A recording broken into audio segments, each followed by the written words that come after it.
जय श्री श्याम। अमावस्या की रात जंगल में मौत सामने थी, तभी गूंजी घोड़े की टापें। आप सुन रहे हैं कथा कहानी 13, राजस्थान की वीर भूमि जहाँ रेत का हर कण भक्ति और चमत्कार की गवाही देता है, जहाँ संकट के समय भक्त सिर्फ एक नाम पुकारते हैं, हारे का सहारा खाटू श्याम हमारा।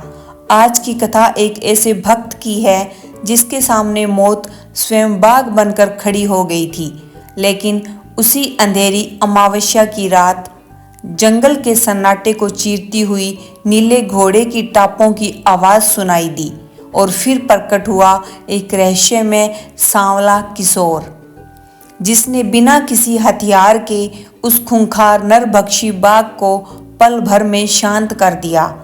कौन था वह किशोर? क्या सचमुच खाटू के राजा स्वयं अपने भक्त की रक्षा के लिए धरती पर उतर आए थे? आइए सुनते हैं यह अद्भुत और रोमांचकारी कथा। राजस्थान के सीकर जिले के पास एक छोटा सा गांव था। वहीं रहता था एक 22 वर्ष का युवक माधव। माधव बलवान था, सुंदर था और स्वभाव से अत्यंत विनम्र। उसके पिता गांव के मंदिर में पुजारी थे, इसलिए बचपन से ही माधव के मन में बाबा श्याम के प्रति गहरी भक्ति थी। साल 2026 में फाल्गुन का प्रसिद्ध मेला आने वाला था। देश भर से लाखों भक्त खाटू धाम की यात्रा के लिए निकल रहे थे। तभी माधव ने एक कठिन संकल्प लिया। उसने प्रण किया कि वह अपने गांव से खाटू धाम तक लगभग 150 किलोमीटर की यात्रा दंडवत प्रणाम करते हुए पूरी करेगा। दंडवत यात्रा अत्यंत कठिन होती है। भक्त पहले जमीन पर लेटकर प्रणाम करता है, फिर उठकर वहीं से आगे बढ़ता है और फिर वही प्रक्रिया दोहराता है। माधव की मां चिंतित हो गई। उन्होंने कहा, बेटा, यह मार्ग बहुत कठिन है, तेरी देह भी नाजुक है, तू इतनी बड़ी तपस्या कैसे करेगा? माधव मुस्कुराया और बोला, माँ, जब संकल्प सांवरे का हो तो शक्ति भी वही देता है। और उसी विश्वास के साथ माधव अपनी यात्रा पर निकल पड़ा। 5 दिनों की कठिन साधना के बाद उसके घुटने छिल चुके थे, छाती से खून निकल रहा था, शरीर थक चुका था, लेकिन उसके होठों पर एक ही नाम था, जय श्री श्याम। छठे दिन वह एक घने जंगल के पास पहुंचा, जिसका नाम था काला वन। यह जंगल इतना घना था कि दिन में भी सूरज की रोशनी मुश्किल से जमीन तक पहुंचती थी। गांव के कुछ बुजुर्गों ने उसे रोक लिया। उन्होंने कहा, माधव, आगे मत जाना।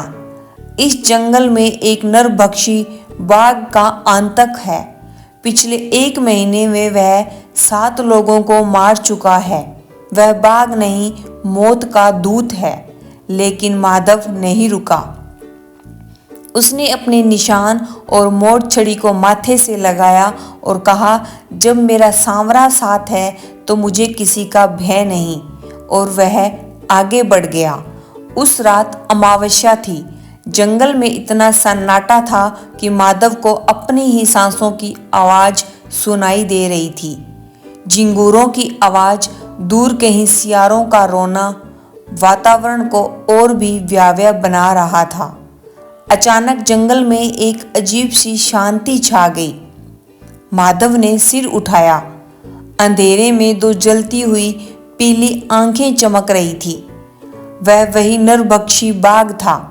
बाघ ने जोरदार दहाड़ मारी और माधव की ओर बढ़ा। माधव के पास कोई हथियार नहीं था। उसने आंखें बंद की और अपनी मोड़ छड़ी को सीने से लगा लिया और पूरी श्रद्धा से पुकारा, बाबा श्याम, अगर आज मेरा अंत भी हो जाए तो मुझे कोई दुख नहीं, लेकिन लोग यह न कहे कि खाटू का बाबा अपने भक्त की रक्षा नहीं कर पाया। प्रभु, अगर आप सच में हारे का सहारा है तो आज अपने इस सेवक की लाज रख लीजिए। तभी अचानक पूरे जंगल में नीली दिव्य रोशनी फैल गई और एक आवाज गूंजी, ठहर जा। बाघ हवा में ही रुक गया। कोहरे के बीच से एक सांवला किशोर बाहर आया।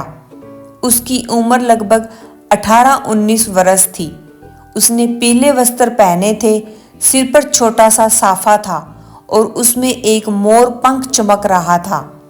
उसके हाथ में सिर्फ एक साधारण सी लाठी थी।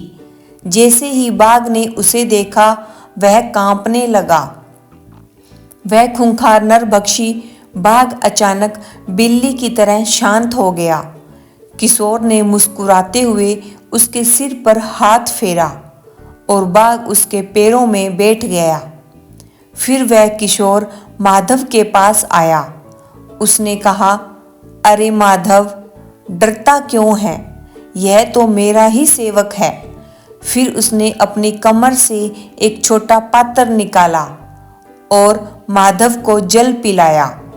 जैसे ही माधव ने वह जल पिया, उसके सारे घाव भर गए, शरीर में नई शक्ति आ गई। किशोर ने उसका हाथ पकड़ा और उसे जंगल से बाहर सुरक्षित मार्ग तक ले आया। फिर मुस्कुराकर बोला, अब खाटू ज्यादा दूर नहीं है, जा, तेरी यात्रा सफल होगी। माधव जैसे ही उसके चरणों में झुकने लगा, अचानक तेज बिजली चमकी। जब उसने सिर उठाया, वह किशोर वहां नहीं था, न ही बाघ, सिर्फ दिव्य सुगंध फैल रही थी और उसकी मोर छड़ी अब सोने की बन चुकी थी।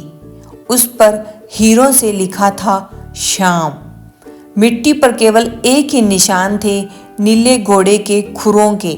जब माधव खाटू धाम पहुंचा और उसने यह घटना सुनाई तो हजारों भक्तों की आंखों से आंसू बहने लगे। सब समझ चुके थे वह कोई साधारण किशोर नहीं था, वह स्वयं खाटू के श्याम थे।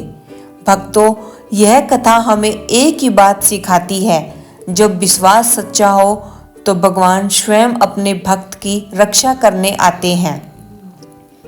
मुसीबत चाहे कितनी भी बड़ी क्यों न हो, अगर दिल से पुकार हो तो सांवरा सेठ जरूर सुनते हैं, क्योंकि सच ही कहा गया है, हारे का सहारा बाबा श्याम हमारा।